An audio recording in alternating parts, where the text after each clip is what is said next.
think it's really just the action of this. So like this thing going as he comes by, just putting the cartridge in. Cunning had very specific ideas. So we exchanged ideas, and then we started working on designing all the various things that make this movie believable. The biggest challenge for us, other than the obvious things of creating fantasy props that don't really exist, was to sell the notion that we're in a real theme park. So we had to manufacture dinosaur-themed strollers, dinosaur-themed cups.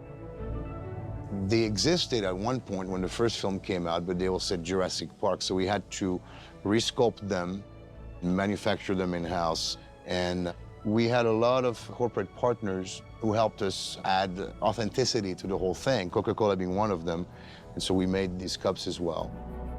Another one of our partners, Hasbro, provided us with a Jurassic World branded prototype of toys with the proper packaging. We see these items in the hands of actors and extras throughout the film, along with the park map. That's the brochure, and it tells you where you're going and what attractions you have, where your hotel is located, and you have a lot of information. We try to be as detailed as possible. And then, of course, the park is staffed by employees who have to look the part. And we manufactured this custom security shield that our security guards are wearing. And when we visited Universal Studios in Hollywood, we noticed that every employee at the studio, at the theme park, has on their name tag their favorite film. So we did our own with your favorite dinosaur. So every staff member of the park has a little name tag with their favorite dinosaur on it. And so things like these, which you find at all the big theme parks, to me is what sells the fact that you're in this amazing place.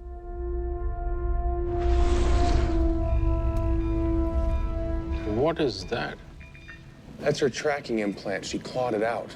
Another aspect of the film is the fantasy part. All the animals are carrying a beacon so they can be tracked throughout the park, what we call our assets, our animals. This particular piece of flesh belongs to the Indominus Rex, and this is what our asset containment unit team finds on a riverbed. This is what we're serving at catering for lunch. Dino steaks. Tricera chops. And there's a say in props, if you have one, you have none, so we always make 2 of everything. At least 2, sometimes 3, sometimes 36. It depends on what the prop will be involved in terms of action. For example, we find this tooth embedded into one of our gyrospheres, and so we made 2.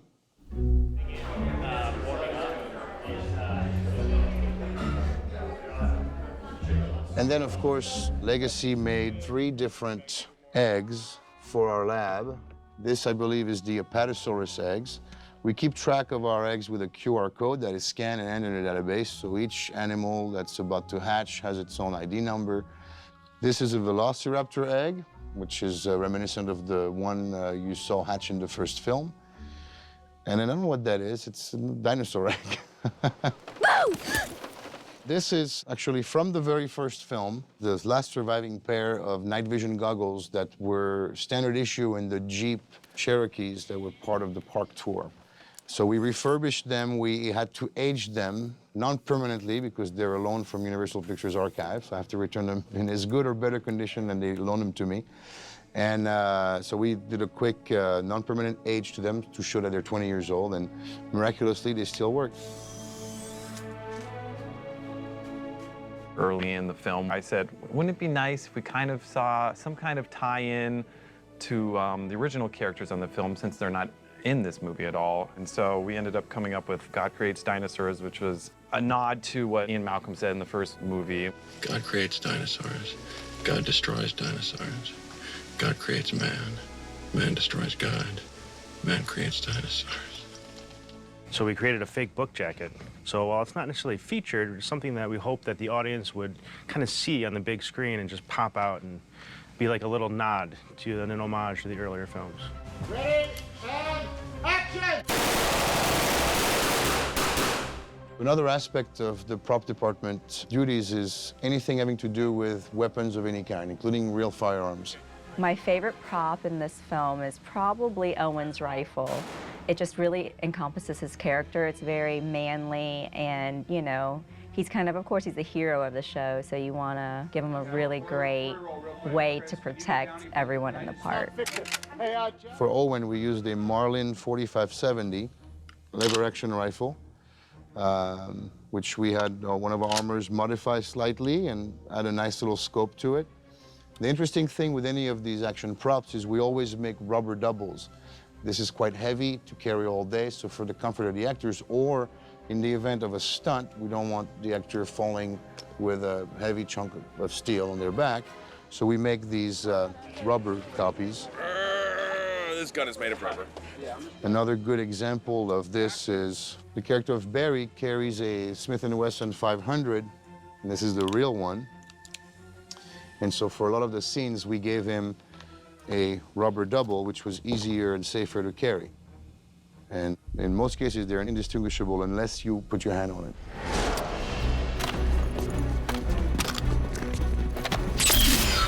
One of the most fun challenges on this movie was to create the fantasy weapons that the asset containment team is using in the park. The first one we created was the Taser Spear. The idea is to pierce the skin and zap it. So that's the thing. So I don't know if they'll have you mimic that, but that's, you know, then you have to worry about these handles getting in the way of your hands. For more dangerous dinosaurs, we made a Taser Rifle. This works much like a regular police taser with cartridges. And then when you power it up, it has a little laser beam so that you can aim at the animal. And then to give a little reference to our VFX friends, we always add a little strobe. That's a single-shot dart gun right here. These guys have 10 rounds, and they're semi-automatic. There is no such thing as a multiple-shot tranquilizer dart gun. So we designed this from scratch entirely. And then with any action prop, in order to sell that it's the real thing, we had to have some movement. So every time you squeeze the trigger, this mechanism is powered by a nitrogen cartridge, which gives us about 200 shots. And so that gave us a very dynamic, very heroic-looking weapon, and yet completely fake. It doesn't exist. We invented this.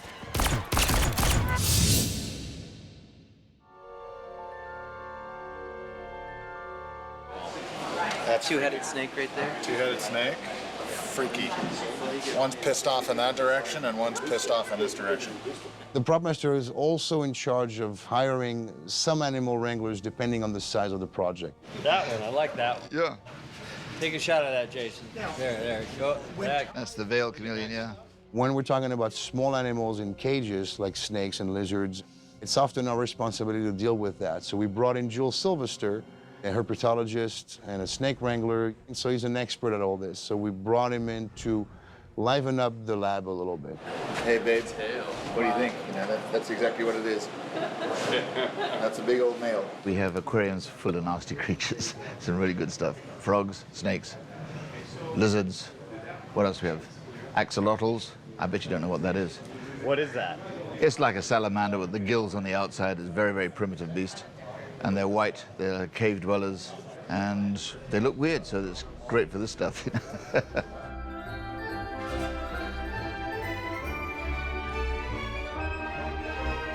So this level of humidity, is it good? Is Actually, this a good level down here? This is a lovely environment for them? If I was a snake, I'd live here.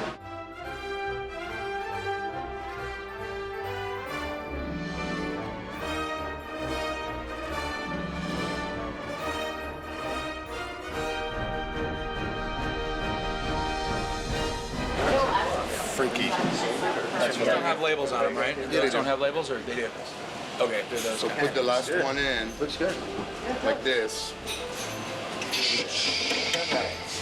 It was very neat when I got the call to come do this. It was really a great opportunity, and whenever you do something like this that is known the world over, there's also a little bit of fear involved in it, and so the whole challenge was really great.